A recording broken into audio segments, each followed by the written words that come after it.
The garden was quiet, too quiet for a man who knew he would not see morning. Jesus knelt alone among the olive trees, his disciples scattered in sleep, a stone's throw away. Then the sound of footsteps on the path, not a crowd's rush, but the deliberate crunch of sandals, led by someone who knew exactly where to go. Torchlight flickered through the branches. And at the front of the small procession walked a man the others had broken bread with just hours earlier. He stepped forward, walked directly to Jesus, and pressed his mouth to the teacher's cheek, a kiss. The signal, the end of everything. That man's name has become the most famous synonym for betrayal in human language, Judas Iscariot. For 2,000 years, he has been called traitor, thief, devil, and the most hated man in history. But pause for a moment. Consider what the Gospels actually say, and what they leave unsaid. Matthew tells us Judas was paid 30 silver coins. John says he used to steal from the common purse. Luke writes that Satan entered him. Mark, the earliest Gospel, offers almost nothing about why he did it. The silence is strange. If you were writing a story about a betrayer, would you leave his motive blank? The Gospels do not give us a cartoon villain. They give us fragments that do not quite fit together. A man who sells his teacher for money, but then throws the money away in remorse. A man who leads armed men to an unarmed teacher and greets him with a sign of friendship. A man who, immediately after the deed, cannot live with what he has done. This is not the clean arc of a monster. This is something more disturbing. A human being who made a terrible choice and then discovered he could not undo it. The question at the heart of this episode is not whether Judas betrayed Jesus. The question is why. And the answer the Gospels offer may not be what you expect. To understand Judas, you first have to understand the world he lived in. Judea, in the early 1st century, was a province under Roman occupation. The prefect Pontius Pilate ruled from Caesarea Maritima, but his soldiers were never far from Jerusalem. Every Passover, the city swelled with pilgrims who sang of deliverance and dreamed of a king like David who would throw off Rome's yoke. Into this pressure cooker walked Jesus of Nazareth. He healed the sick, spoke of a coming kingdom, and attracted crowds so large that the chief priests began to fear a riot. Rome did not tolerate riots, and Rome did not tolerate messianic claimants, not unless they ended up on a cross.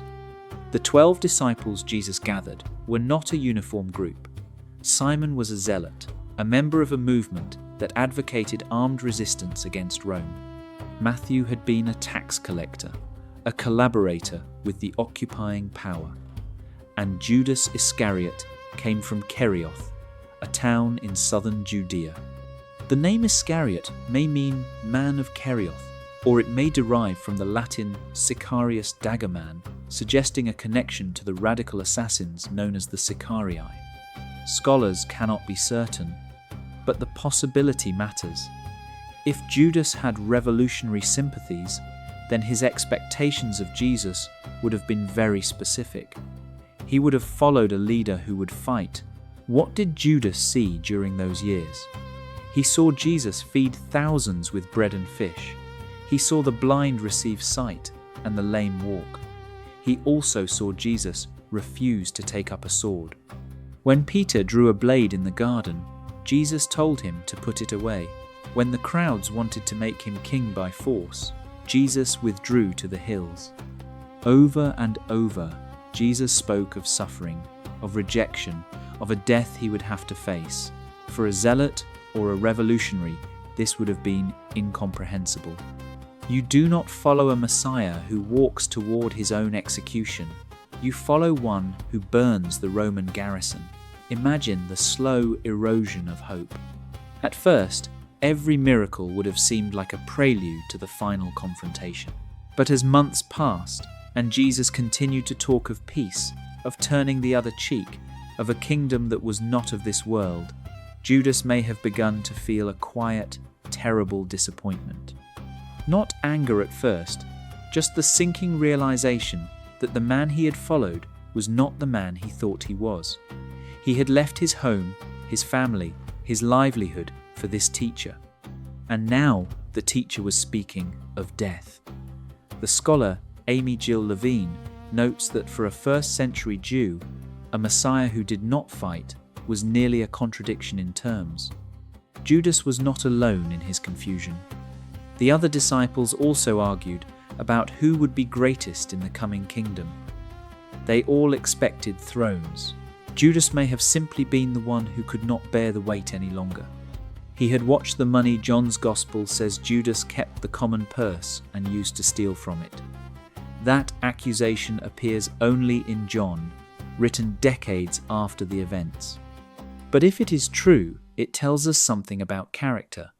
A man who steals from the poor box of his own movement is a man already at odds with the values he pretends to serve. He is also a man who feels entitled. And entitled people break badly when their expectations are disappointed. The purse itself was not large.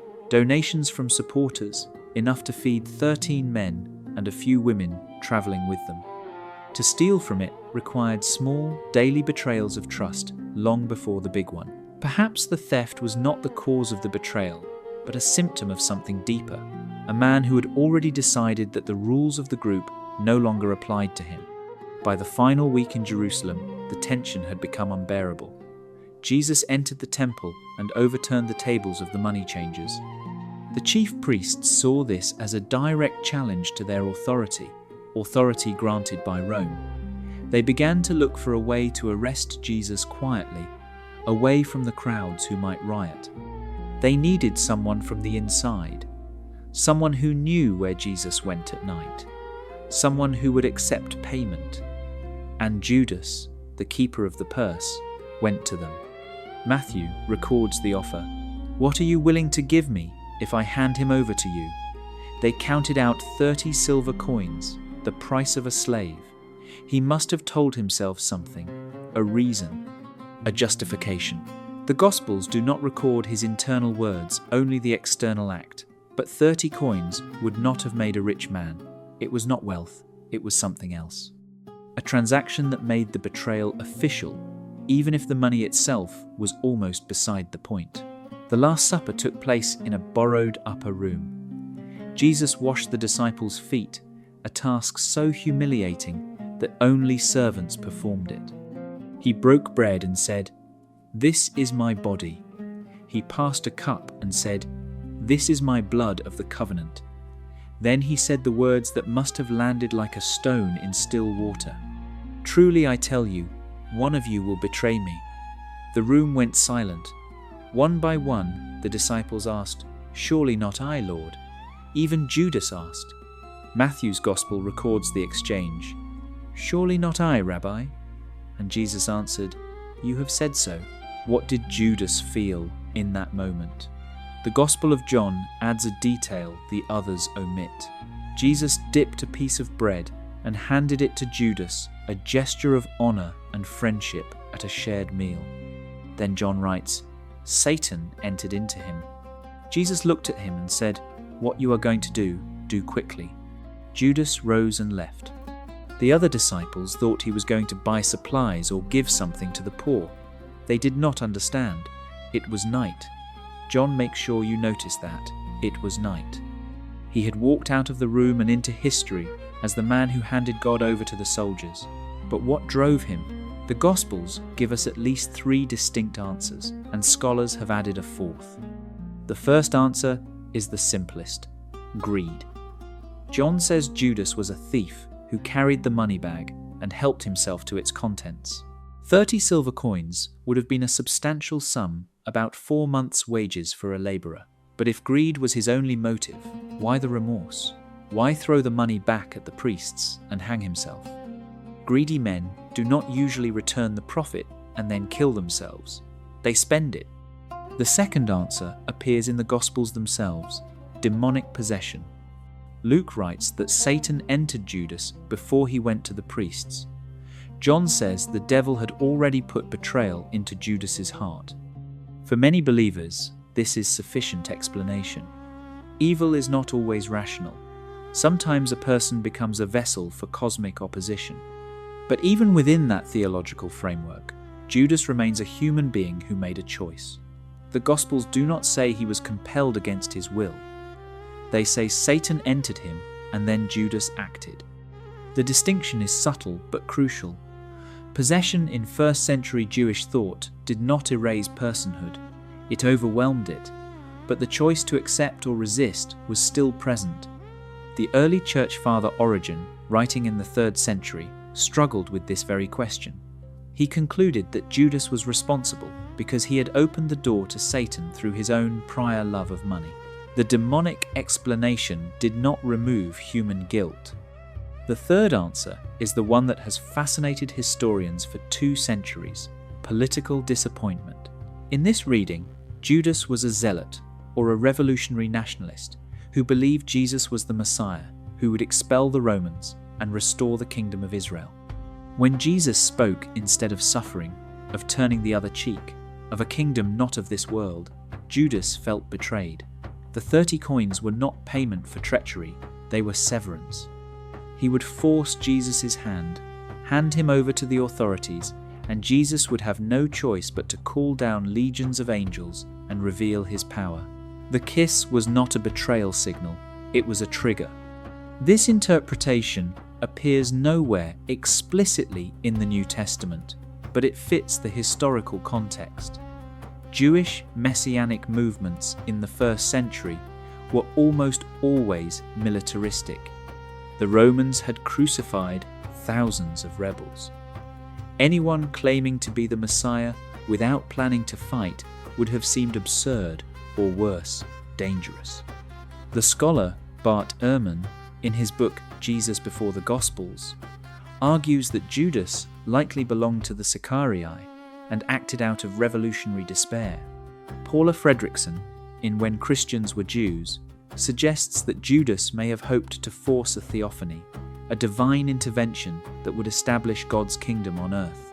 Neither scholar claims certainty, but both agree that the political reading is more historically plausible than simple greed. Consider the evidence. Judas did not run away after the arrest. He stayed. He watched the trial. He saw Jesus condemned. That is not the behavior of a man who simply wanted cash. That is the behavior of a man who expected something to happen and then watched in horror as nothing did. He could not have known that Jesus would not fight back. No one in that room could have predicted a kiss would lead to an arrest without resistance.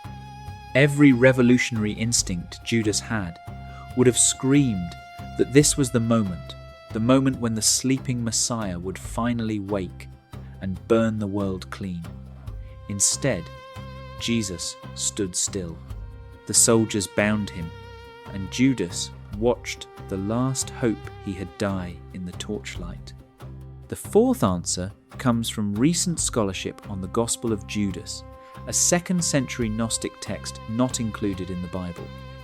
In that Gospel, Judas is not a traitor at all.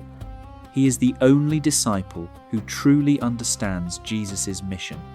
Jesus asks Judas to hand him over so that his earthly body can be sacrificed and his spirit freed.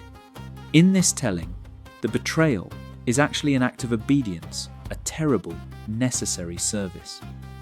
Mainstream scholarship rejects this as historically unreliable. The Gospel of Judas was written more than a century after the events, by a community with its own theological agenda.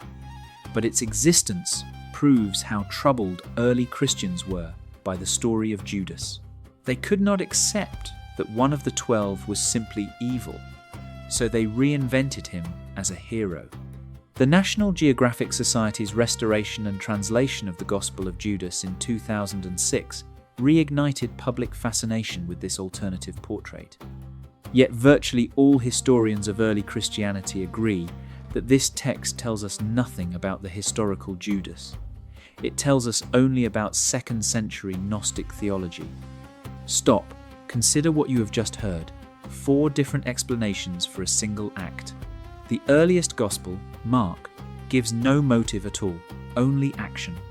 That silence may be the most honest thing in the entire record. The human heart is not a spreadsheet. Motives blend, shift, contradict. Judas may have been greedy and politically disappointed and spiritually confused. He may have hated himself and loved Jesus and wanted to force God's hand. The Gospels do not resolve this. They leave it messy. And that messiness is probably the truth. In the Garden of Gethsemane, after the kiss, Jesus looked at Judas and said, "Friend, do what you came for." Friend, not betrayer, not devil, friend. The Greek word is heteros, a companion, an associate, someone who shared the road. Even at the moment of betrayal, Jesus did not stop calling Judas a friend. The soldiers stepped forward. They bound Jesus and led him away. And Judas stood there in the torchlight, watching the plan he had set in motion careen off the rails. There was no legion of angels, no throne, no sword. Only ropes and a walk to the high priest's house. Whatever Judas had expected, this was not it. Matthew tells us that when Judas saw that Jesus was condemned, he was seized with remorse. He returned the 30 silver coins to the chief priests and said, "I have sinned, for I have betrayed innocent blood." The priests answered, "What is that to us?" "That is your responsibility." Judas threw the coins into the temple sanctuary and went away. He hanged himself. The money was later used to buy a potter's field, a graveyard for foreigners. The field became known as the Field of Blood. Acts of the Apostles offers a different version of his death. Falling headlong in a field, his body burst open. The two accounts cannot be reconciled. They are two early Christian traditions wrestling with the same unbearable fact. One of the 12 took his own life. The silence in the Gospels after his death is almost complete. No mourning, no funeral. Just a field bought with blood money and a name that became a curse. He died alone, with no one to speak for him. That is perhaps the worst punishment of all, to be remembered only for the worst thing you ever did. In the ancient world, suicide was not universally condemned, as it later became in Christian tradition. The Stoics saw it as a rational exit from unbearable suffering. The Jews of the Second Temple period had no unified teaching on the subject. Judas's death by hanging was a common method of self-execution in Judea, associated with shame and desperation. His body, left to rot or buried hastily in a potter's field, received none of the rites that would have honoured even a criminal. The chief priests would not touch the blood money. They used it to buy land for foreigners, people who had no burial place of their own. In a culture that prized honourable burial above almost everything, this was a final, terrible statement. Judas had removed himself from the people of God. So why did Judas betray Jesus? The honest answer, grounded in the historical record, is that we do not know, not with certainty. The Gospels offer competing possibilities: greed, theft, satanic influence, political miscalculation. Each has evidence, none is conclusive. And Mark, the earliest and most historically valuable Gospel, gives no explicit motive at all. He simply reports the action. Judas went to the priests and agreed to hand Jesus over. Why? Mark does not say. For a historian, that silence is significant. If the earliest written source does not claim to know the motive, then perhaps the motive was not preserved. Perhaps the witnesses themselves did not fully understand. Here is what the evidence suggests, not confirms. Judas was almost certainly a revolutionary sympathizer. The name Iscariot likely connects him to the Sicarii dagger-wielding assassins who murdered Roman collaborators. He followed a teacher who refused to fight. He waited for a revolution that never came. And in the final week, he may have convinced himself that forcing a confrontation would finally reveal Jesus as the military Messiah he had hoped for. When Jesus went to the cross instead of the throne, Judas realized he had been catastrophically wrong. The remorse was not for money, it was for the weight of what he had done. He had handed an innocent man to his enemies, and there was no way to take it back. The early church did not know what to do with Judas. Some traditions called him a thief. Others said he was possessed. The Gospel of Judas reinvented him as a hero. The diversity of these traditions proves that the earliest Christians were not hiding a secret motive. They were honestly confused. And that confusion is our best evidence that the betrayal really happened. If the story had been invented, the inventors would have given Judas a clean, obvious, villainous motive. They did not. They left gaps, because the gaps were already there in the memory of what happened. Return to the garden. The torches have gone. The soldiers have left. The only sound is wind moving through olive branches. A rope hangs from a tree, and a body sways in the grey light of dawn. A man who kissed his teacher now swings from a branch. A man who carried the money bag now lies in a potter's field. And the question remains, why? The Gospels do not give a single answer. They give fragments. A thief, a devil-possessed man, a remorseful suicide, a friend who called his teacher friend even as he handed him over. What would you have done?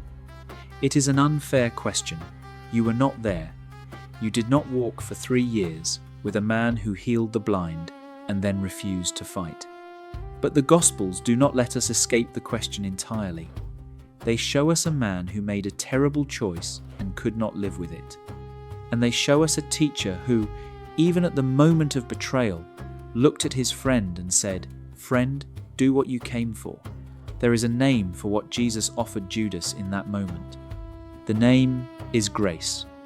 Not because the act was acceptable, but because the man was still human, and humans break. The difference between Judas and us is only that our worst moments are not written in a book read by billions. May that give us pause. May that give us something better than judgment.